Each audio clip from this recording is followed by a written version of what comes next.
living in Sarasota, walking on the beach.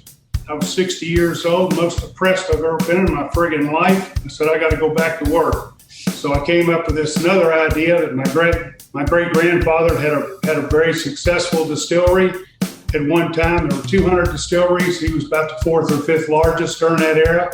So if I could get the name back and the federal ID number, which is 50, then my youngest son and I would start a distillery. So here we are.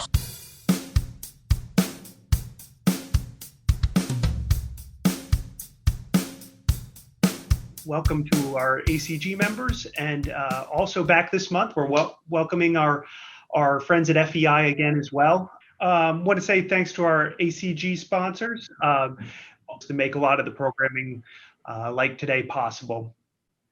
With respect to ACG membership, just want to make a call for membership. We have two membership levels. We have an executive membership, and then we've got an emerging leaders, which is focused on under 40. It comes in at a slightly lower price point. Our next event is actually here in a couple weeks. And we've got our first emerging leaders event. We've got Terry Sullivan from BuzzPro, who's going to be here. Terry's actually a longtime director of marketing for Verizon Communications. Just a real quick introduction to those who are joining us from Kentucky Peerless today. Once again, really excited to have them here.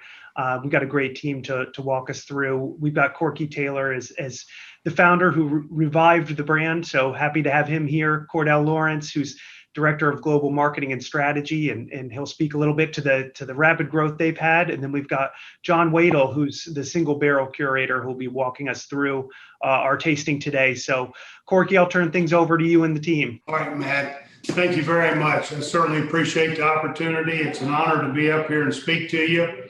I think talking to Cordell, he wanted me to give you a little bit of my past history before I got into the distilling business. I grew up in Army brat in Hawaii. It wasn't all bad. I was surfing, having a good time. For those of you who've ever seen the movie Patton, the man that was General Patton's chief aide in real life was my father. So we have a lot of history in the military, and people like to hear the story about my father. But grew up in Hawaii. We moved back to his hometown of Henderson, Kentucky, 2 hours west of here. I played golf in college. Then I got into the insurance business. And then in about 1983, 84, I went to work for Jeffries. Some of you might be familiar with Jeffries and Company. I was their marketing manager, traveled all over the United States, pretty much all over the world for Boyd. Then I had this bright idea that I wanted to get in some type of business that would it would make money 24 hours a day, 7 days a week. I know that sounds a little crazy, but I did it. I got into the pension fund business, and I came up with an idea that I was going to take people out of Social Security in about 32 different states. And we built it up. I started by myself in the Starks building downtown. They said it was an office. I said it was a mop closet. Started by myself and moved the whole company, took my attorney, CPA, assistants. We all moved to Sarasota, Florida, stayed down there, built it up, had about 2,000 employees. We managed overall about 10.1 billion. Sold it to Center Partners, 50th floor, Rockefeller Center up in New York. Living in Sarasota, walking on the beach. I was 60 years old, most depressed I've ever been in my friggin' life. I said, I got to go back to work. So I came up with this another idea that my great grandfather had a very successful distillery. At one time, there were 200 distilleries. He was about the fourth or fifth largest during that era. So if I could get the name back and the federal ID number, which is 50, then my youngest son and I would start a distillery. So here we are. So we've had a lot of fun doing it. I wanted to do some things the way I wanted to do them. I wasn't going to buy a product from somebody, put it in a bottle and say, oh, by the way, this is ours. We make it ourselves. So we had to wait 4.5 years to put it out. We did sell rye whiskey. So we sell rye whiskey and we sell bourbon. We work in about 40 some odd states, some in Canada, Australia, but we're pretty big in the UK. But, the big states, California, Texas, Florida, Kentucky, Illinois, New York are our big states. But we built a good brand. I don't want to take everything away from Cordell. He'd like to tell you about some of the things we've won. the one thing that I'm most proud of, and he'll tell you the rest, is in 2019, we won the #1 craft producer in the world. So, we're a small distillery, but I think we've done things right. This is I always had a financial services background, but when I got into this, it was a learning curve. I don't have any business partners. I don't have any financial partners. I did this on my own, and we've built it to be a pretty good, solid business now, and I think we're putting out a really good product, or hopefully we are. We're proud of it, and I think you'll enjoy it today. Like I said, a lot of you, are familiar with Jeffries and Company. I actually started as a marketing person. I actually started a mergers and acquisitions business. And I tell people, way back when, I actually took over Pan Am Airlines at 4:00 in the morning in the Bahamas one night. So that was two tough days, but we did it. So that's back when it was the gunslinging days of the brokerage business. Traded on the third market, traded stocks 7 days a week, 24 hours a day. So, but anyway, I learned a lot and enjoyed the financial services business. But for those of you who are in it, it's getting thinner and thinner and thinner. We started making 5%, 3%, 2%, 75 basis points. I said, time for me to get out. So I got out. Now I'm doing this and happy for it. So I'll turn this over to Cordell. Cordell, you want to give them a little bit of history of our company? Well, Corky, you're always a tough act to follow. If you ever had the chance to come down here and actually speak and hear from Corky, the man himself here, in the family room here we have on site, take you through the multi-generational history of Peerless, it's pretty phenomenal. This is the resurrection of a pre-prohibition brand founded in 1889 by Corky's great-grandfather, Henry Craver. Was operational up and through about the beginning of Prohibition and was available as medicine during Prohibition. Unfortunately, at the very end, it was not resurrected, and with that, it was dormant for almost 100 years until Corky had the financial wherewithal and patience to see this through and resurrect this once great brand. I'll never forget the first time I met Corky through a mutual family friend, and he told me that story, and he almost acted like the story wasn't impressive enough. And I said, Corky, I've been in the spirits industry my whole career, and I've never heard a story as compelling as yours. And I meant that, and I still mean that. Well, so thank you, Cordell. I really appreciate that. But we've had one heck of a run of success. Corky's vision from day one has been quality above all else. Money is no object when it comes to making the best product on the market. We really feel like we're doing things differently here. John will touch on a lot of the key points of difference when it comes to how we distill our product. Most recently, as Corky said, named the top craft distillery in the world by Whiskey Magazine, the first time a Kentucky distillery, in fact, has ever won that award. And we started out back in 2017 with our first release being named the top craft rye whiskey in the world at 24 months old, just a 2-year-old product. So the youngest product to ever be on that list and the only rye whiskey to be on that list in 2017 by Whiskey Advocate Magazine. And then Best Kentucky Bourbon by American Whiskey Magazine in 2020. So we've had one heck of a run winning national and international awards every year, but it really comes back to the fact that we're focused on making the best product we can possibly make, never sourcing anything from anybody else. We have full control over everything we do. And in terms of our scaled success and why we're able to kind of grow this rapidly, it was kind of a serendipity at play, I think. We luckily had a friend at Bourbon Review that was also mutual friends with a company called Fetzer Vineyards, which used to be owned by Brown Forman here in Louisville, Kentucky. And Fetzer Vineyards was seeking a high-end, high-quality American whiskey, particularly from Kentucky. And luckily, we were also looking for a distribution and sales partner at that same time. So I call it the Trojan horse strategy, if you will. We were able to tap into their distribution overnight and be in every market available that their product is available as well. So it's a pretty phenomenal run from the beginning, and it's allowed us to scale this brand efficiently and even be available in international markets like Australia, the UK, and Canada.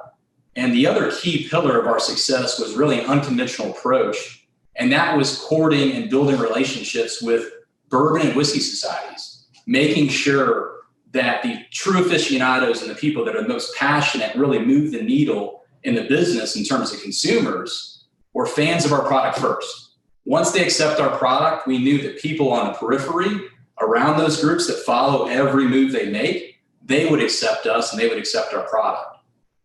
So really, in a nutshell, that's what we've done. And looking forward to a really healthy dialogue and great questions. And please, this is an open invitation for you to join us here for a tour Monday through Saturday, every week of the year. We're here at your service and here to tell our story.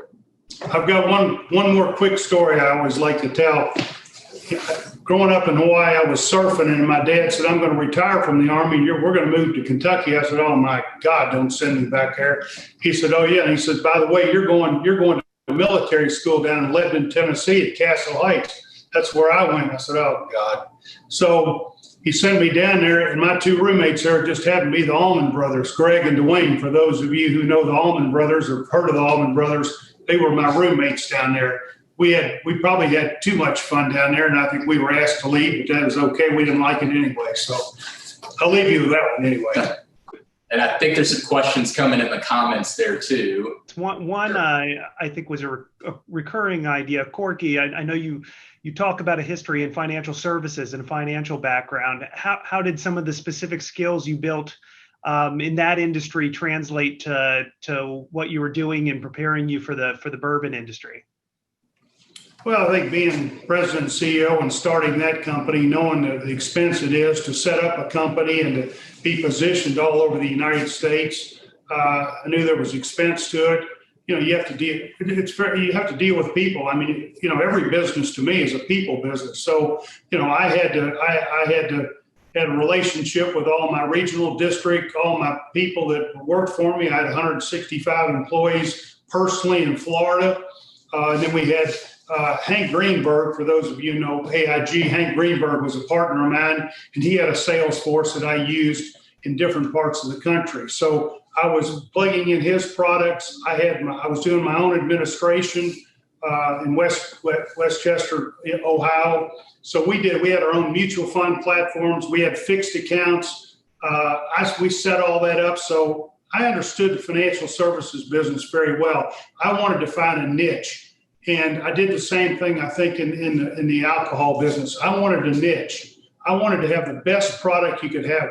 So, making our own product, putting it out, being sweet mash, which means for military, you clean everything every day and you start all over. But it all gets down to the same thing. How do you treat people?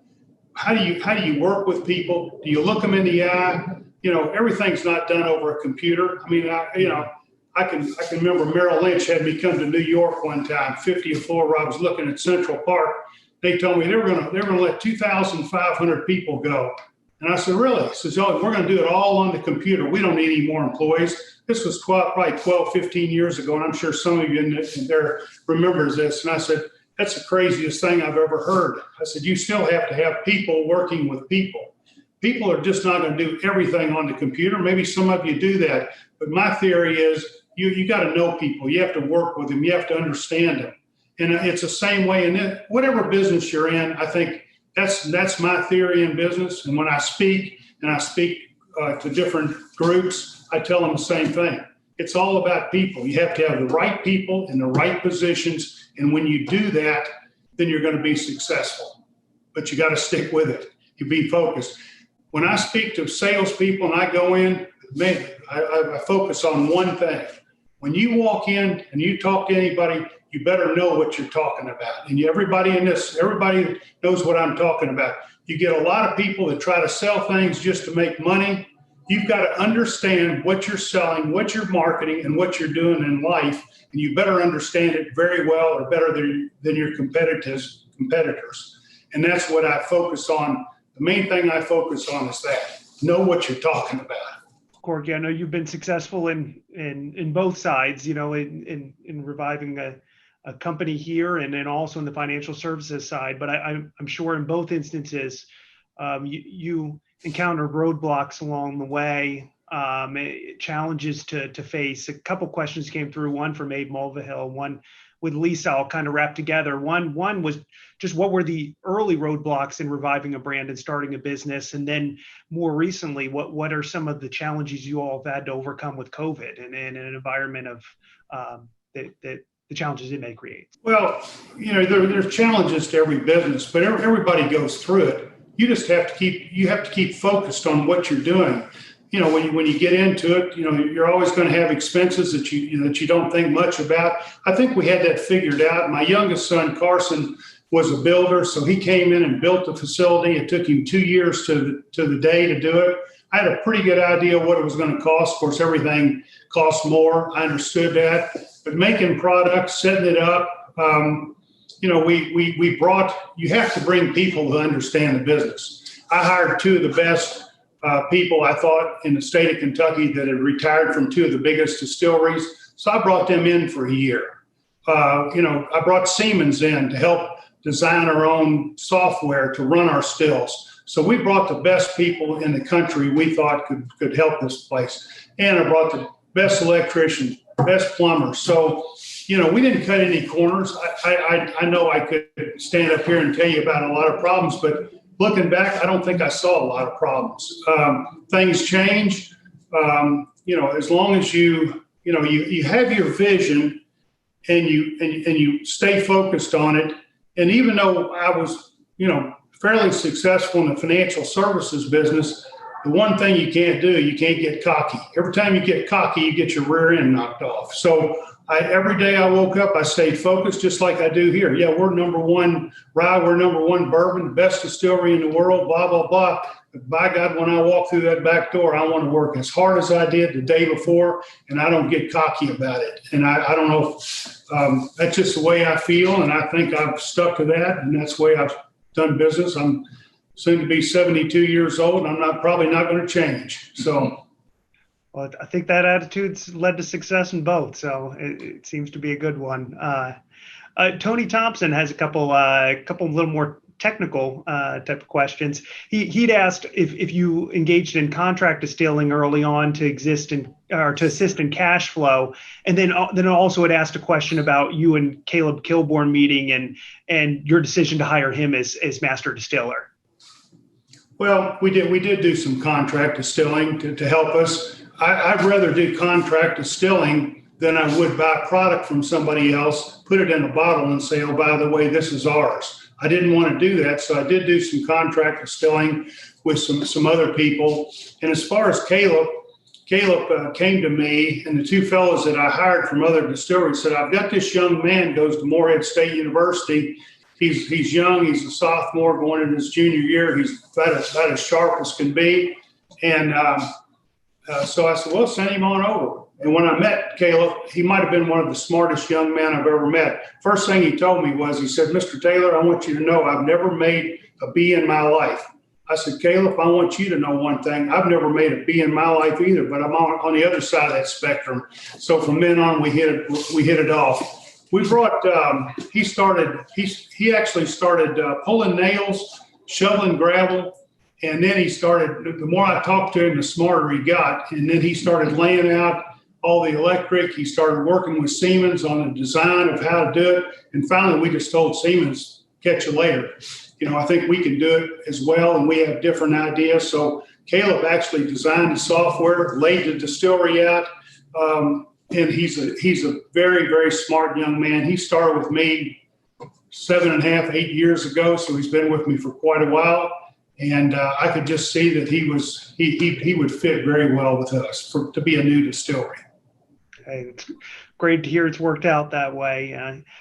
I'll stay with one more question Tony had asked, and something you talked about earlier on your mash, the use of sweet mash.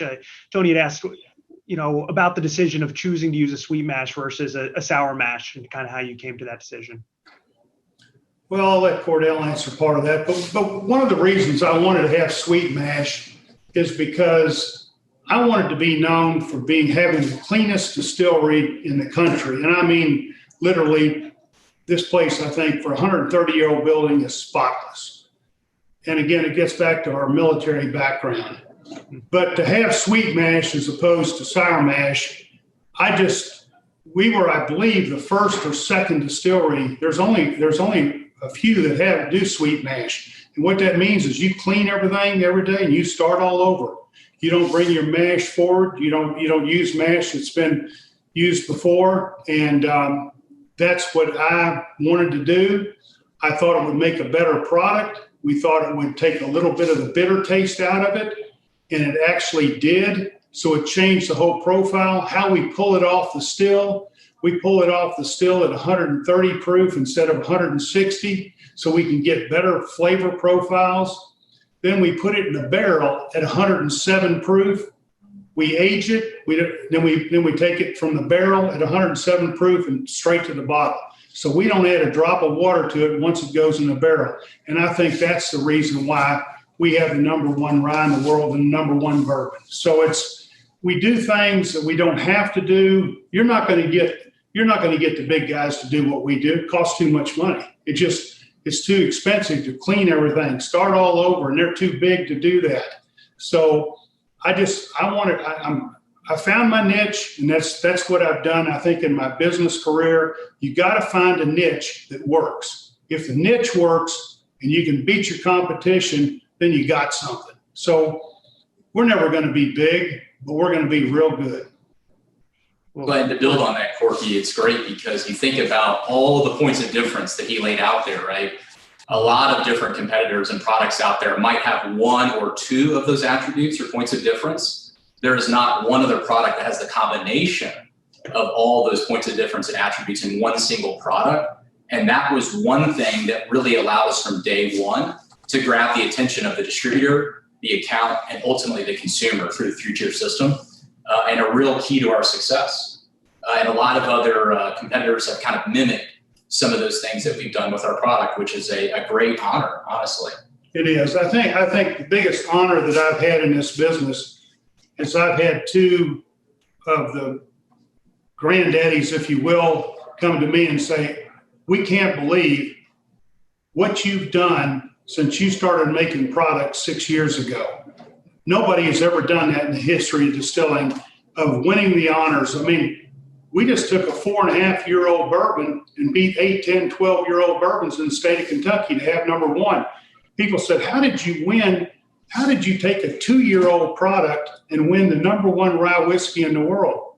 I said, well, thank God it was a blindfolded, taste test. So, to take a 2-year-old and beat a 7, 8, 9, 10-year-old, it just doesn't happen. So, to have people that are my peers that are in the business, that are huge companies, to come to me and say, Court, I don't know how you did it.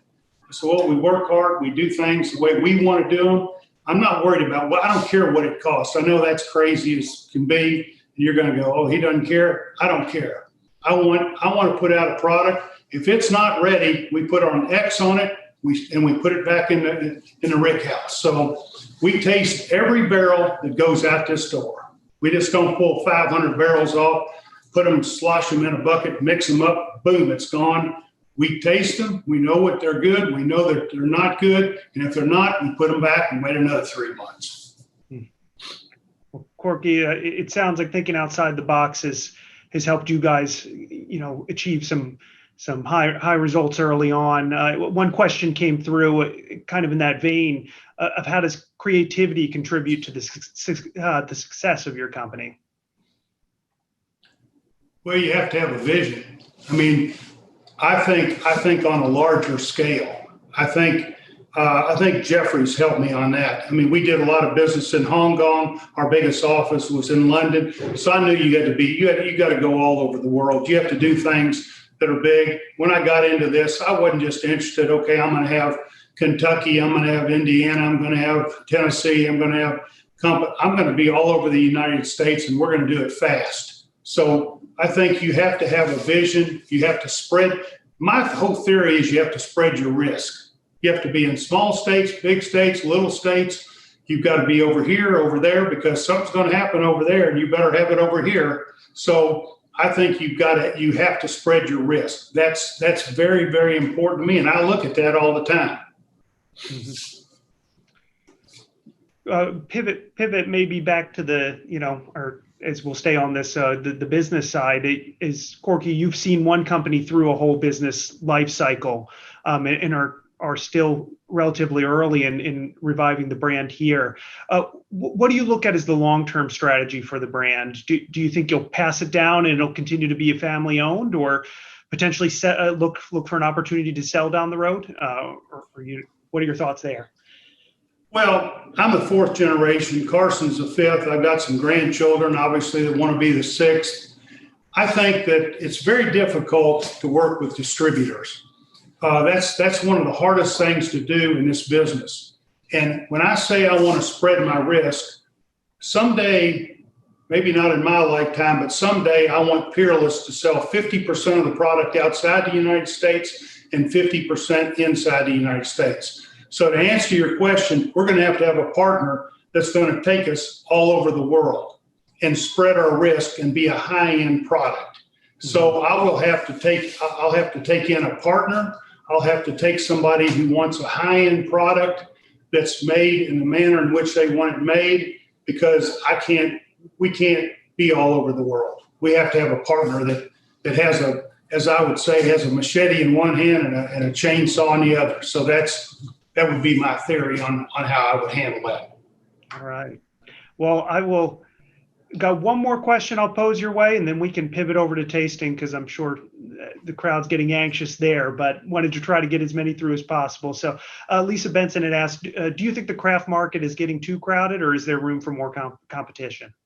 I really think in terms of the craft market, it's interesting. COVID has had a significant impact, as you can imagine. Roughly $700 million in craft spirit sales within the U.S. has been lost during COVID. 11% of craft distilleries have lost all distribution in all markets. So you've seen kind of what we have both predicted over the number of years, that there was this reckoning kind of going to happen down the road of too many entries into the marketplace, and then eventually you see kind of a consolidation and some of those fading away. So I think what happened with COVID, it accelerated that reckoning, where there are fewer but probably better competition out there, and ones that can really last and are more sustainable for the long haul because of the certain things they've done in terms of scaling the product efficiently with distribution, making a product that's truly differentiated from the marketplace. So kind of the cream is rising to the top, if you will, throughout this. Thanks, Cordell. Well, we appreciate you guys giving a little background and also spending a little time answering questions. But yeah, I mentioned we can make the pivot, and I think there's a lot of people ready to try some bourbon. So. All right, now I guess on to the tasting, the fun part, right? I am in the rick house. I'm right behind us. We do have a rick house right on site that holds about 2,000 barrels. And what I wanted to do today is I wanted to set up a nice tasting for us, but I wanted to make sure that I included some of our small batch and a single barrel in there. That way you can really see the depth and complexity of some of these barrels that we are introducing into these batches. So what we have here today, the sample is, we're going to start with that sample number 1. That is going to be our small batch bourbon. Now, when it comes to our batching, Caleb is using 20 to 25 barrels for each batch that we're actually putting into here. So he is hand selecting, and he is very careful on what he chooses to put into these batches. Because we are using so few barrels, he's really going to be able to highlight these unique flavor profiles that we're pulling out of these barrels. Compared to some of your bigger companies out there, they're using 1,000+ barrels to mingle into these batches. So you're not going to really be able to highlight some of those unique flavor profiles. So what we're going to start with today is our small batch bourbon. It is 107.3 proof. Now, as Corky explained, we do everything at barrel strength. So you're going to notice as we go through these, they're all going to be different proofs. We don't have a set proof that we go to. When we roll it out of that barrel, whatever proof it is, we leave it. We don't chill filter. We don't charcoal filter. We run it through basically a simple paper filter. Now, a couple things that you want to keep in mind when we're tasting through, especially some of these higher proofs, it's really important what they call nosing. Think about being able to taste, right? Half of being able to taste is really being able to smell. Think about anytime you have a cold, right? You don't get to taste your food. So you're going to see a lot of people going to take their glass and you're going to just slightly move it around. You want to keep your mouth open, breathe in through your nose, and kind of exhale through your mouth too while you're doing this.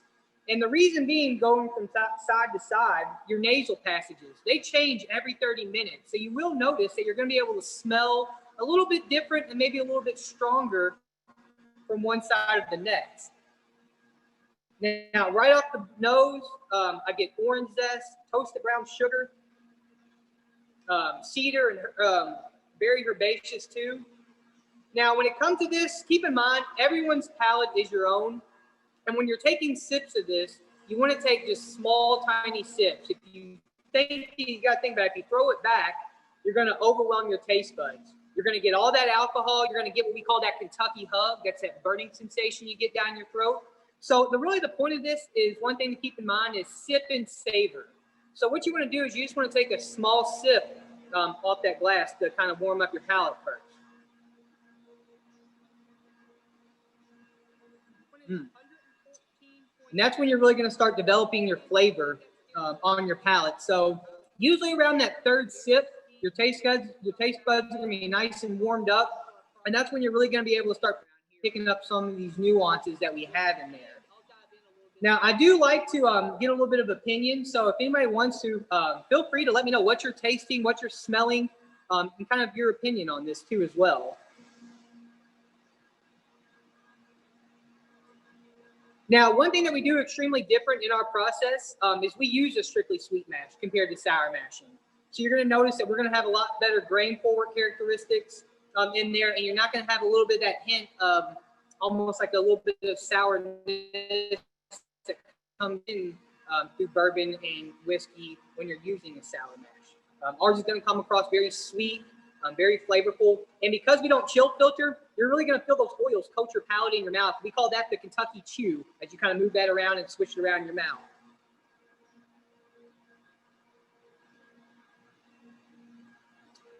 I like the plastic cup, by the way.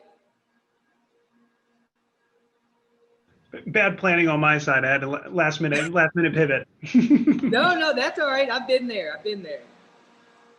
So, thoughts and opinions on the small batch bourbon? Enjoyable? Any comments or anything about the first one we tried here? Yeah, people have comments. Feel free to join in. We'll appreciate feedback from the group. Now, that was our small batch bourbon. So that is, as Corky said, our everyday product. You're going to be able to find this in about 50 different states, depending on the rye or bourbon. Hopefully, as Corky said, we want to go beyond that, though.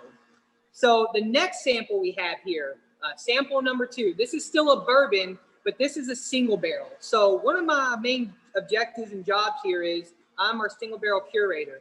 So I get to have a lot of fun here at work. I get to go through these barrels right behind me when they're done aging and taste through these barrels with our master distiller, Caleb, and Nick Clee, one of our other distillers. And we're looking for unique flavor profiles, aromas, anything that's going to really help that barrel stand out. We don't want to mix that into a batch. We want to take that barrel and then sell it to, private groups, liquor stores, restaurants, anybody that is wanting or interested in our product. And we like to give these barrels a little name. They help describe maybe the flavor profile of that barrel or just how we were feeling about that barrel. So the first one we're going to try here on a single barrel is called the Beekeeper. Now, this one is 114.9 proof. But once again, don't let that scare you off. You will find for a higher proof, we are going to be very sweet, very smooth on the back end. And that goes a lot into our process on how we do things around here using that sweet mash, which at the end, I'll dive in a little bit the difference between a sweet and a sour mash to kind of give you a better understanding why we are so different than most places. So first thing you want to do too on that single barrel, once again, is just go ahead and give that glass a good nosing first. And right away, the caramel, the toffee, the honey, all just comes across in there for me. You get some savory smoke, a little toasted oak on there.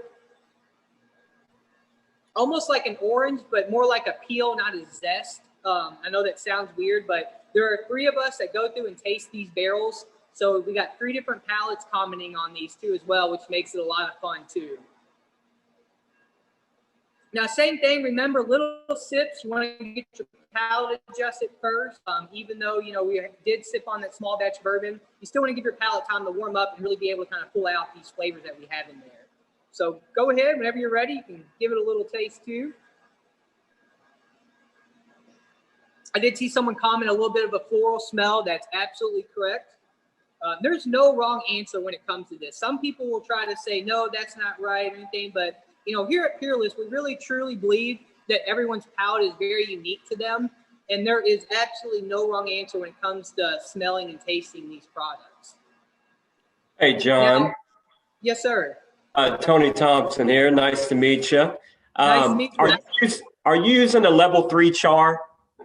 Yes, so in all of our barrels, we get our barrels from Kelvin Cooperage. They're just about 20 minutes down from us. They're originally from Scotland, but they're located right here. So we do a medium toast with a level 3 char inside of all of our barrels. And the great thing about Kelvin's, they're one of the only cooperages that don't use any gas or infrared when it comes time to char their barrels. They're taking all that leftover oak from their barrels that they're making, and that's how they make those fire pits in order to char these barrels. So it's all natural heat they're putting inside of these barrels too, which just delivers an excellent flavor profile to them. Yeah, and what else is, for me, it's been signature with Peerless. I love the viscosity of it. It's got that nice oily viscosity that kind of hangs there. And maybe it's at 107 entry proof, but I've just always noticed that signature kind of floral note with a lot of Peerless, and then that nice oily kind of mouthfeel on it too.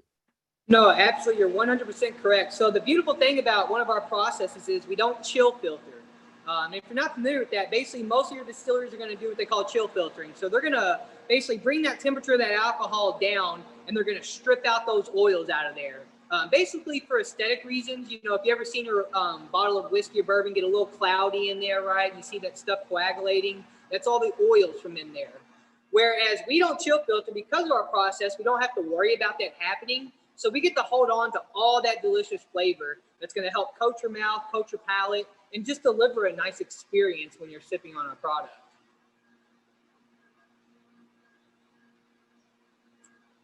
Now, so that was a bourbon single barrel that we have. Now, I am a rye guy. I love bourbon, but, you know, I can't really say that here in Kentucky because a lot of people look at you crazy if you're not like a huge bourbon guy. But rye is my more cup of tea. And to give you, and if you're not familiar with the difference, to make bourbon a bourbon, it's at least made with 51% corn. Now, for a rye whiskey to be a rye whiskey, it's at least 51% rye. That's why rye is going to come off a little bit more spicier than bourbons because it's going to have a little bit higher rye content in there. But you're going to notice as we go through our rye, one of the names that we've kind of adopted here is a bourbon drinker's rye. Because our bourbon isn't one of those, or I mean, our rye isn't one of those like punch you in the mouth with spice. We don't use a very high rye content. We really like that corn to be able to shine through and kind of sweeten it out a little bit. So the third sample we have here is our small batch rye. It's 110.6 proof, but you're going to notice it's going to be very well balanced too. Anytime you're dealing with our small batches, you got to think is we're taking all these different flavor profiles and we're putting them into a batch together, but we want it to be very well balanced. We don't want it to be too oaky, too sweet, too peppery. So like I said, Caleb works really hard in batching these together. But right away, you get that orange, kind of a sweet floral zest off there, sweet tobacco, and almost like a sweet cream in a way. Now, once again, don't let me tell you or influence you anything on what you're smelling or tasting. They do say women have a better palate than most men, though. So they are a little bit at an advantage. They can smell and taste better than we can. And it's just packed with flavor. Is one thing I just really enjoy about this. Now, I'm a little biased because I work here, but I truly believe we have one of the best ryes out on the market, even with our bourbon too.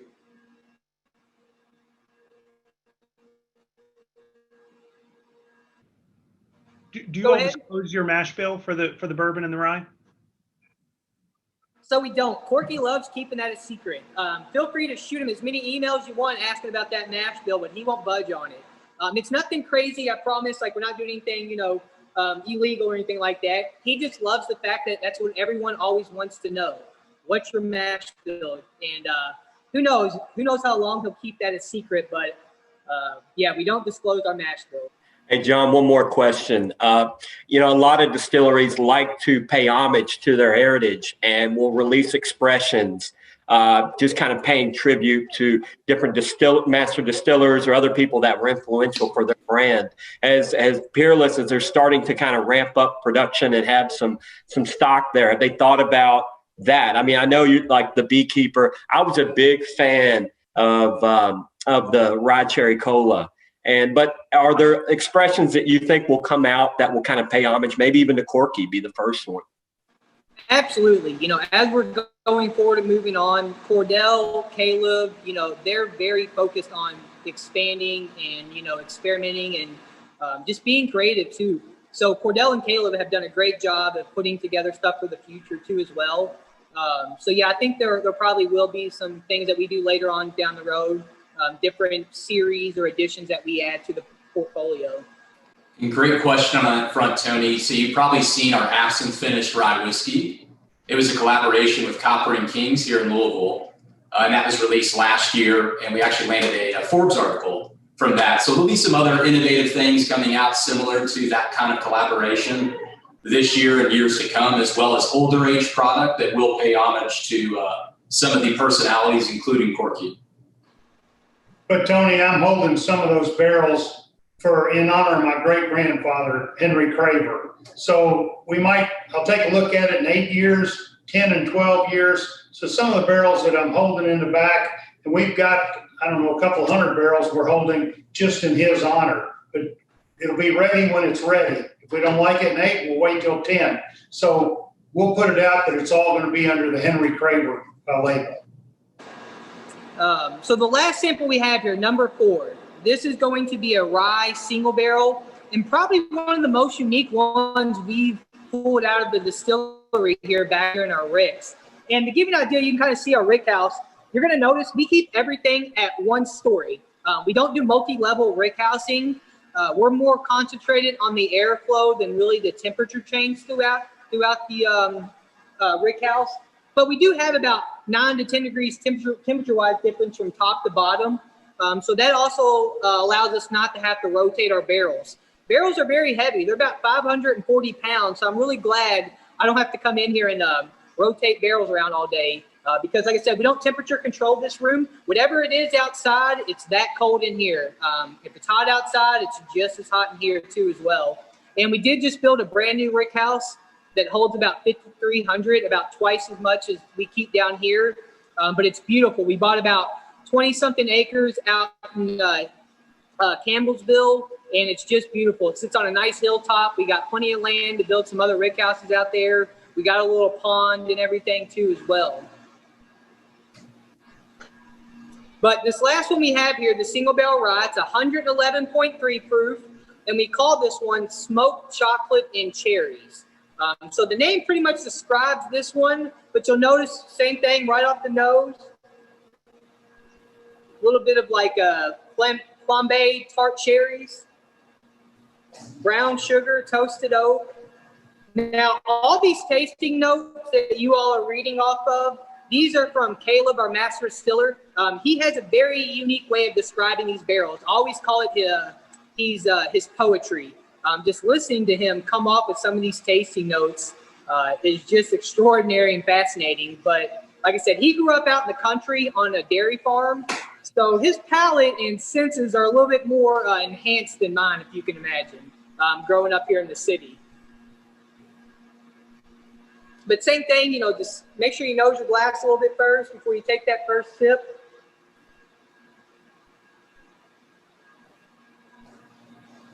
And right away, you can get that smoke, kind of a little bit of like a dry cocoa, cherry reduction, sweet grass, honeysuckle,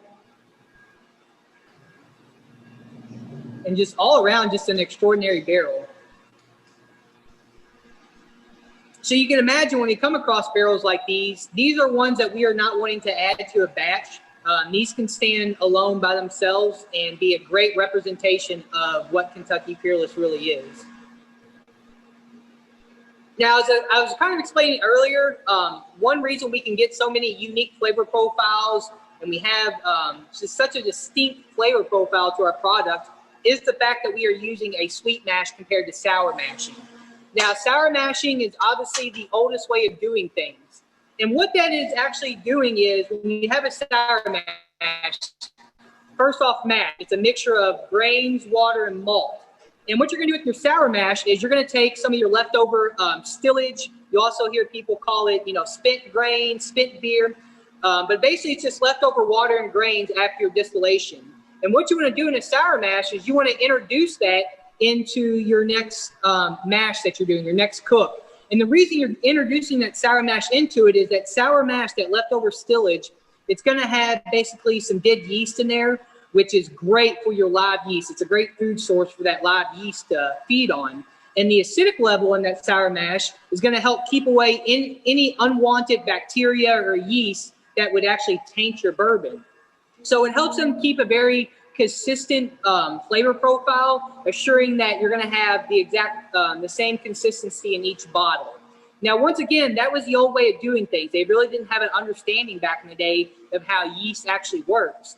So when it came to building this new distillery, we could have did things the old way that Henry Craver did it, but they really wanted to stand out, as Corky said, and be different. So we chose to go with the sweet mash. So we're not using any of that leftover spent water and grains off the still after the distillation. We're starting fresh each time, fresh water, fresh grains, first generation yeast every time. So we are going to spend, you got to think, a little bit more in production because of this, but it truly makes a better quality product. As we're adding all those fresh ingredients and it sits up there and ferments, we're drawing out the full flavor every time. So that allows our distiller to come off the still at a much lower proof, but we're still obtaining and holding on to all that good grain quality and flavor and those oils that just makes for a better quality product in the long run. And we only make 10 to 12 barrels a day here. So as kind of we want to touch on, we're more worried about quality over quantity. We're not worried about putting out the most. We just want to put out the best. Now, what comes along with doing a sweet mash, and the reason most bigger places stay away, if you can ever come down here and take a look at our distillery, everything we did was basically just the right size to be able to control the environment in order for a sweet mash to really be able to thrive. So what I mean by that is we use stainless steel piping for everything. So in between each cook and distillation, we have to deep clean all our equipment. So basically what we're going to do is we have everything connected where we can feed steam going all through our lines, up into our fermenters, our cook, and we're going to steam clean everything. So we'll heat it up to about 210 degrees, hold it for about 20 minutes, because we have to kill any of that leftover yeast and bacteria that could possibly be left in there. Because if we don't, it will actually taint that next batch that we are doing. And at that point, you just have to throw everything out. So it is a lot more labor intensive as well. But like I said, and I keep on repeating this, we're just worried about the best quality product. So what that we have to do a little bit more cleaning. And as Corky said, so what that we're going to spend a little bit more money in production. It truly shows in the finished product why we do it that way. Any questions, though, about tasting? Any more questions about our production, just rickhousing, how we do things around here? John or Cordell, I know a question has come up multiple times about buying what we're tasting today. Are you all have available bottles of what we've tasted today? And if so, how should we, get a hold of you all? We do. Go ahead, Cordell. Go ahead. Absolutely. So those are available online on KentuckyPeerless.com. You can purchase online and then pick up curbside. Or if you'd like to come and actually shop the gift shop itself, they're available here in person. And you can schedule your tasting and tour online ahead of time as well. Perfect. Thanks, Cordell. Yeah, well, I just can't thank you all enough for being here and taking the time. Hopefully y'all enjoyed everything. And if you enjoyed those single barrels in our small batch, we have plenty more here down at the distillery. So please come down here and see us. You can book tours and tasting online. We do have several time slots. We're open Monday through Saturday for that. And we love to see you all. And, when you come down here, you're going to see, you may get a tour from somebody up front and then see them the next day back here rolling barrels or, filling barrels. There's only about 25, 26 of us here. And they have done just a great job of building not just a team, but really a small family here.